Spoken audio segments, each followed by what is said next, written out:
डरते हैं और इस डर की वजह से कई बार जो है मरीजों की जान तक चली जाती है। ऐसे में रिछारिया हॉस्पिटल के पैसा बहुत खर्च होगा। मरीज़ हमारी रोज़ी रोटी होती है। जब हम मरीज़ की सेवा ढंग से करेंगे, उससे हमारे घर में रोटी बनेगी। ऑपरेशन के 12 या 24 घंटे के भीतर ही पेशेंट को डिस्चार्ज भी कर दिया जाएगा और उसको कोई परेशानी भी नहीं होगी। नमस्कार दोस्तों, मैं आपका अपना हिमांशु ठाकुर और आप देख रहे हैं आपका अपना चैनल यूटी न्यूज़ नेटवर्क। दोस्तों, आपके अपने शहर काशीपुर का रिछारिया हॉस्पिटल, इस नाम से और इस रिछारिया हॉस्पिटल के काम से मुझे नहीं लगता कि काशीपुर का कोई एक भी व्यक्ति ऐसा होगा जो वाकिफ नहीं होगा। रिछारिया हॉस्पिटल काशीपुर, हमारे उधम सिंह नगर और आसपास की पूरी लोकेलिटी के लिए चिकित्सा के क्षेत्र में एक बहुत बड़ा नाम वर्षों से कहलाता आया है। ऐसे में आज वो दिन है जब रिछारिया हॉस्पिटल को एक नए सिरे से दोबारा शुरू करने का प्रयास किया गया है, यानी कि रिछारिया हॉस्पिटल की री ओपनिंग करी गई है। ऐसे में रिछारिया हॉस्पिटल की जो संचालक हैं वो हमारे साथ इस वक्त मौजूद हैं। आइए कई अति महत्वपूर्ण मसलों पर इनसे बातचीत का सिलसिला शुरू करेंगे। सबसे पहले तो मैम बहुत बहुत स्वागत है आपका, बहुत बहुत बधाइयाँ री ओपनिंग के लिए। पहला सवाल मेरा और हमारे सभी दर्शकों का भी यही है कि रिछारिया हॉस्पिटल कोई छोटा मोटा नाम नहीं है, बहुत एक से बढ़कर एक कीर्तिमान इस हॉस्पिटल ने स्थापित किए हैं अपने क्षेत्र में। आखिर रीओपनिंग की ज़रूरत क्यों पड़ी?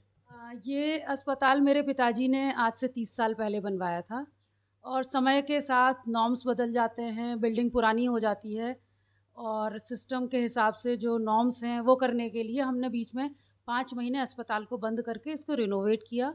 इसमें नया कंस्ट्रक्शन कराया, नई मॉड्यूलर ओटी बनवाई और नया आईसीयू का निर्माण कराया है। अच्छा, क्या ऐसी चीज़ें हैं, क्या ऐसी सुविधाएं हैं जो विशेष भी हैं काशीपुर और आसपास की जनता के लिए और आधुनिक भी? हम यहाँ पर कर रहे हैं advance laparoscopy, day care laparoscopy कर रहे हैं, जिसमें मरीज़ का ऑपरेशन अगर सुबह होता है तो मरीज़ की शाम को छुट्टी हो सकती है, या मरीज़ को थोड़ी सी कमज़ोरी महसूस हो रही है तो विदिन 24 आवर अगले दिन सुबह तक मरीज़ की छुट्टी हो जाती है।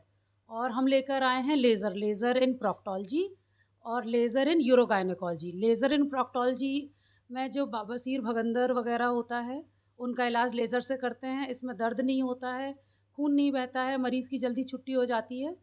और लेज़र यूरोगायनेकोलॉजी में जो महिलाओं को खांसते छींकते पेशाब की समस्या होती है, पेशाब लीक हो जाती है कई महिलाओं की, मेनोपॉज़ल महिलाओं की, उनके लिए लेज़र से टाइटनिंग करी जाती है जिससे कि उनको इस शर्मनाक समस्या से छुटकारा मिले। ऑपरेशन के 12 या 24 घंटे के भीतर ही पेशेंट को डिस्चार्ज भी कर दिया जाएगा और उसको कोई परेशानी भी नहीं होगी। ऐसा जो ये आपने बताया है, ये किस टाइप के ऑपरेशंस के लिए है और किस प्रकार से ये पॉसिबल हो रहा है? ये लगभग सभी प्रकार के पेट के अंदर के ऑपरेशन, जिसमें बच्चेदानी की पथरी, रसौली और हर्निया ऑपरेशन, किडनी की पथरी का ऑपरेशन, उन सब के लिए है। बच्चेदानी बचाते हुए रसौली निकालने के ऑपरेशन के लिए इसमें बेसिकली एनेस्थीसिया बहुत एडवांस दिया जाता है। हमारे एनेस्थेटिस्ट हैं डॉक्टर शत्रुंजय शर्मा, वो बहुत ही टैलेंटेड आदमी है, वो बहुत ही बढ़िया एनेस्थीसिया देते हैं, एकदम high and latest drugs use करते हुए, लेटेस्ट मशीनों के द्वारा एनेस्थीसिया देते हैं, जिससे कि मरीज़ को उठने के बाद कमज़ोरी नहीं होती है। और ऑपरेशन के टाइम पे हम लोग बहुत ही एडवांस, हमारा जर्मन लेप्रोस्कोप है, हमारे पास अंदर कटिंग करने के लिए हार्मोनिक स्कैल्पल है, जो कि जब कटिंग करते हैं तो मरीज़ का खून नहीं बहता है, और अगर खून नहीं बह रहा है तो कमज़ोरी नहीं आती है। तो इन द एंड मरीज़ ऑपरेशन के 4 घंटे के बाद खाता पीता चलता है और शाम तक अपने घर चला जाता है। बड़ी बात है ये।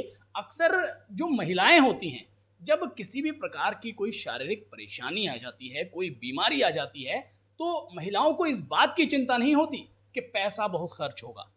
महिलाओं को जो सबसे बड़ी चिंता होती है वो होता है डर, और वो डर होता है ऑपरेशन का।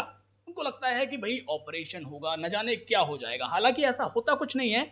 ऐसे में ये बहुत ही बड़ी और बहुत ही अच्छी बात निकल करके सामने आ रही है कि ऑपरेशन होगा किसी भी प्रकार का तो आप अगले 12 घंटे के भीतर या फिर अगले 24 घंटे के भीतर ऑपरेशन करा के डिस्चार्ज होकर के घर वापस लौट सकते हैं। आपको किसी भी प्रकार की कोई खास परेशानी होगी ही नहीं। परेशानी या फिर बीमारी या फिर कोई भी संकट किसी की हैसियत देख करके नहीं आता है। तो ऐसे में कुछ इस प्रकार के जो मरीज होते हैं जो केवल आर्थिक तंगी की वजह से अपना अच्छा इलाज नहीं कर पाते, आधुनिक सुविधाओं वाले हॉस्पिटल्स में जाने से डरते हैं और इस डर की वजह से कई बार जो है मरीजों की जान तक चली जाती है। ऐसे में रिछारिया हॉस्पिटल शुरुआती समय से ही मानवता की सेवा के लिए जाना जाता है। अभी किस प्रकार से प्रयास रहेंगे? अभी भी इसी प्रकार के प्रयास रहेंगे। हमारा काम है अपने माँ बाप के नाम को आगे बढ़ाना। उन्होंने जो हमें ये अस्पताल दिया है, जो विरासत हमको दी है, हम उसको आगे ही बढ़ाएंगे। हमारी हमेशा यही कोशिश रहती है कि पैसे की वजह से कोई मरीज़ हमारे यहाँ से वापस ना जाए। आगे हम इसमें अस्पताल में NABH करा के आयुष्मान और अदर कार्ड्स वगैरह भी लेकर आएंगे, जिससे कि मरीजों को सुविधा हो। कुछ लोगों के मन में ये भी वहम रहता है कि अगर किसी स्कीम के तहत अगर हम इलाज करा रहे हैं किसी भी हॉस्पिटल में, या फिर कोई इस प्रकार का हमें विशेष डिस्काउंट दिया जा रहा है, कंसेशन दिया जा रहा है, तो कहीं ना कहीं इलाज में कोताही की जाएगी। ऐसा कुछ होता है? नहीं, ऐसा बिल्कुल नहीं होता है। कुछ भी चीज़ मरीज़ और डॉक्टर के बीच में नहीं आती है। मरीज़ हमारी रोजी रोटी होती है। जब हम मरीज़ की सेवा ढंग से करेंगे, उससे हमारे घर में रोटी बनेगी।